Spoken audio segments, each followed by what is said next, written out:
Bonjour et bienvenue pour un nouveau numéro de votre JT. Au sommaire cette semaine, la culture et la lecture sont à l'honneur ce week-end à la médiathèque. Les équipes ont préparé des petits sacs surprises pour leurs adhérents. Je vous laisse découvrir. Nous avons eu envie de venir vous rencontrer dans les rues de Vélizy cette semaine pour parler de l'année 2021 et de vos impressions pour l'année à venir. Rencontre. Enfin, nous avons été reçus par le maire Pascal Thévenot dans son bureau mardi 19 janvier pour la grande interview annuelle. Ce week-end ont lieu les Nuits de la lecture, un événement national qui met en avant les livres et la lecture pour tous. Et à cette occasion, la mairie a mis à disposition de ses adhérents des petits sacs surprises avec des goodies, des DVD, des livres à découvrir ce week-end à la médiathèque. Pas d'animation à la médiathèque cette année pour la 5e édition de la Nuit de la lecture. Un événement national pour promouvoir et démocratiser les livres et la lecture. Là, ça a été étendu à plusieurs jours, mais d'habitude, c'est une journée. Ça se passe en début d'année et c'est pour mettre en avant la lecture sous toutes ses formes au sein des bibliothèques. Mais la crise sanitaire n'annule pas ce rendez-vous pour autant. Surprises et goodies attendent les adhérents. Le principe, c'est que tout adhérent venant vendredi après-midi ou samedi après-midi peut repartir avec un sac surprise, donc un sac rempli de livres, mais aussi peut-être des CD, des DVD, tout support confondu, et plein d'autres petites surprises. Donc ça, on ne dit pas trop ce que ça peut être, mais en tout cas, il y aura d'autres choses dans ces sacs-là. En section jeunesse, on a segmenté les sacs par âge pour être sûr qu'on vise le bon public. Donc on peut demander un sac pour un enfant de 2 ans, mais aussi de 12 ans ou de 15 ans même. Et pour les adultes, par contre, c'est vraiment la surprise totale. Donc il y a des BD, des DVD. Alors moi, je me suis vraiment occupée de ça. Quelques documentaires, comme ça par exemple. Et aussi... des magazines de recettes pour les petits loulous, comme ça. Des petits livres sympas. Ça, c'est les paquets pour les enfants. Ouais, ça c'est les enfants. Et puis ouais, des petits livres-jeux, des trucs sympas quoi. Vous pouvez également réserver votre sac surprise sur le site de la mairie via vos démarches en ligne. Et pour prolonger le plaisir, retrouvez une série de quiz littéraires et d'animations en ligne sur le site du ministère de la Culture. Comment vivez-vous ce début d'année? La crise sanitaire est toujours bel et bien présente. Un nouveau couvre-feu à 18h a été instauré le 14 janvier et de nouveaux espoirs renaissent avec le vaccin. Mais vous, à Vélizy, quelle perspective avez-vous pour cette nouvelle année? Nous sommes allés vous le demander.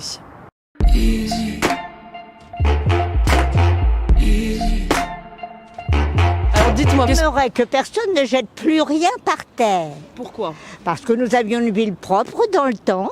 Et j'aimerais bien qu'elle le reste. Ne jetez pas vos masques dans la rue.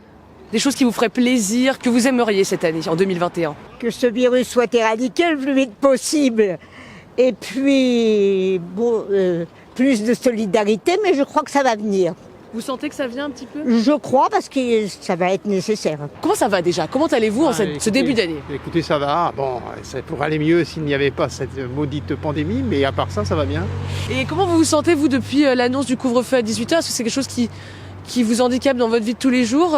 Pas du tout, non. Enfin, j'ai parfois mes petits-enfants à aller chercher à la garderie, donc, mais j'ai une autorisation, donc il n'y a pas de souci. Autrement, non, je ne suis pas handicapé, donc je peux faire mes courses dans la journée, il n'y a aucun souci. Il n'y a pas de cinéma, il n'y a pas de restaurant, donc on n'a aucune raison de sortir après 18h. Donc pour le moment, le couvre-feu à 18h ne nous pose pas de problème. Ah bah je connais des gens qui ont plus de 75 ans, oui, qui vont aller se faire vacciner. D'une manière générale, je pense que nous ne sortirons de cette situation que par le vaccin. Vous nous voyez comme ça encore dans 1 an, dans 2 ans, dans 3 ans, hein? Moi, j'ai mon petit restaurant préféré. Ça fait bientôt 1 an que je n'y suis pas allé, vous vous rendez compte? Voilà. Merci beaucoup, madame. Et qu'est-ce qu'on peut vous souhaiter, vous, pour 2021? De rencontrer beaucoup de gens comme vous, avec de jolis yeux. Mardi 19 janvier, le maire Pascal Thévenot nous a accordé une interview, l'occasion de faire le point sur la crise sanitaire et la campagne de vaccination, mais aussi sur les grands projets à venir en 2021, toujours dans l'incertitude de la crise sanitaire. L'interview que nous vous proposons aujourd'hui n'est qu'un court extrait de l'intégralité de cette interview que vous pourrez retrouver dès mardi sur notre site internet et sur notre page Facebook. Bonjour Monsieur le maire, merci de nous accorder cette interview aujourd'hui. On va aborder ensemble les grands projets qui vont arriver en 2021 pour la ville. Mais avant ça, tout d'abord, on va parler de ce qui s'est passé cette année, enfin l'année dernière en 2020, la pandémie. Est-ce que vous pouvez nous dire un petit mot sur cette épidémie qu'on a connue et qu'on connaît encore aujourd'hui? C'est un moment difficile à gérer pour les Vélisiens aussi, mais finalement, il y a quand même le côté positif, notamment pour la première pandémie, le premier confinement. La fierté qu'on a tous, c'est d'avoir laissé personne de côté. Après, ça dure longtemps, on voit pas la fin. Aujourd'hui, on arrive dans une situation un peu plus compliquée où il y a un grand espoir avec le vaccin, mais un vaccin qui n'est pas vraiment là, puisqu'aujourd'hui, on a plus de 2000 seniors de plus de 75 ans sur Vélizy et on a 120 doses par jour pour toute l'agglomération avec un centre de vaccination à Versailles. Il faut qu'on arrive vite à sortir de ça. Qu'est-ce qu'il en est justement de cette campagne de vaccination La campagne de vaccination a commencé hier après-midi, mais je dis avec très peu de doses. Donc là, à ce rythme-là, on en a pour 6 ans à vacciner tous les 75 ans de l'agglomération. Donc là, on attend à ce que le gouvernement fasse plus de commandes. Ensuite, pas de tests, mais on avait aussi pu se débrouiller avec la région. Là, les vaccins, la région n'a pas le droit de les commander. Donc c'est plus compliqué. Il y a un arrêté que vous avez fait passer hier, si je ne dis pas de bêtises, sur l'ouverture des commerces le dimanche, suite au couvre-feu à 18h. Est-ce que vous pouvez nous en dire un peu plus là-dessus? Est-ce que vous savez quels commerces seront ouverts le dimanche? Alors, c'est vrai que là, la situation actuellement met en grande difficulté les restaurateurs. Donc là, c'est pour ça qu'on a une carte interactive, notamment depuis le début, pour que les gens, les Vélisiens, je leur demande de prendre plaisir et d'aller à la fois se faire plaisir avec un bon repas chez leur restaurateur préféré, mais en même temps, ça leur fait toujours plaisir et ça les aide. Rattraper en fait les heures perdues. Rattraper les heures perdues, puis pouvoir aussi donner le service aux Vélisiens. Donc là, c'est tous les métiers qui tournent autour du service. Et donc j'ai signé cet arrêté hier et jusqu'à la fin en fait, du couvre-feu à 18h. Alors parlons maintenant des grands projets qui ont eu lieu en 2020 et là qui vont se terminer en 2021. Je pense au premier, c'est le chantier de Louvois. Est-ce que vous pouvez nous dire un peu, nous dire l'actualité de ce chantier aujourd'hui, quand est-ce qu'il va terminer?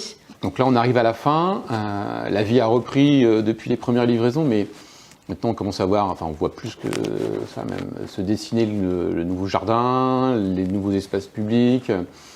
Et là, il va y avoir une grosse étape qui va être fin février, où tout le parc sera quasiment terminé, la voirie sera terminée, la rue aux Ailes sera ouverte. Et il ne restera plus que la crèche, et qui va, elle, démarrer en avril. D'accord. Pour une ouverture en septembre 2022. Il y a également une ludothèque qui doit avoir le jour à Louvois. Où en est ce projet? Est-ce qu'elle va ouvrir pareil en même temps que la crèche? Comment ça va se passer? Oui, elle va ouvrir en même temps que la crèche, puisqu'en fait, elle fait partie du projet de la crèche. C'est-à-dire que la crèche va entourer tout le pignon de la tour et la ludothèque va être à l'intérieur. Donc c'est le même projet, on construit la crèche et la ludothèque en même temps, donc ça va ouvrir pareil en septembre 2022. Quels sont les autres projets? On a parlé de Louvois qui va se terminer, et d'autres projets qui arrivent pour 2021? On a lancé au 1er janvier une aide aussi au soutien des cours particuliers, soutien scolaire, donc pour toutes les familles vélisiennes. C'est quelque chose qu'on avait imaginé avant la pandémie, mais qui est encore plus nécessaire avec les difficultés scolaires que peuvent avoir certains étudiants en étant en télétravail. C'est quand même pas le même soutien qu'on peut avoir quand on est en classe. C'est pour quels élèves? C'est pour les élèves de primaire? De CM1 jusqu'à la terminale. D'accord. On va proposer une mutuelle ville. D'accord. Pour tous ceux qui n'y ont pas accès. Alors c'est une partie des seniors, mais c'est aussi beaucoup d'étudiants, puisque maintenant... mutuelle étudiante que je connaissais quand j'étais plus jeune, a priori n'existe plus. Maintenant, c'est sur le régime général, voilà, ce sont les étudiants, exactement. Donc là, il y a beaucoup d'étudiants du coup, qui n'ont plus accès à la mutuelle. Donc là, ça leur permettra d'avoir accès à une mutuelle ville. Donc ça, c'est en cours d'élaboration. Et puis, le gros projet, c'est le mail. Des infos sur l'actualité culturelle qui pourrait se passer à Vélizy cette année? Est-ce qu'on a un peu plus de vis-à-vis, notamment sur la fête du printemps? Est-ce qu'on sait un peu si les événements culturels vont un peu reprendre vie cette année à Vélizy? Alors la situation est compliquée, on n'a pas les meilleurs pour la gérer, mais elle est de toute façon compliquée. Et on n'a pas de visibilité. Le programme, il existe. Là, je pense que ça doit être cette semaine, il devait y avoir le spectacle, même pour les seniors aussi, à Londres. C'est ça.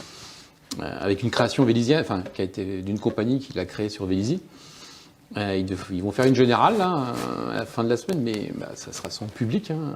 Est-ce que vous auriez un message à faire passer aux Vélysiens? On essaie de vivre au mieux cette parenthèse.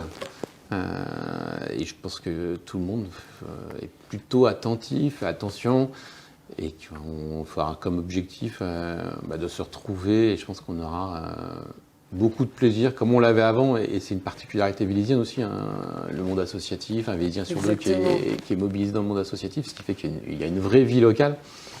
Et je serai avec grand plaisir qu'on fera un feu d'artifice énorme, des grandes fêtes, des compétitions, un festival à Londres. Voilà, retrouver cette vie familiale vélysienne. Largement envie de se retrouver ensemble pour ce lien, et puis cette vie vélysienne qui est aussi bien dans les parcs, dans les activités, en forêt. Et on se prépare à ça et on lâche rien. Monsieur le maire, merci beaucoup d'avoir répondu à toutes nos questions. Merci. Et merci à vous d'avoir suivi ce JT. Je vous dis à très bientôt.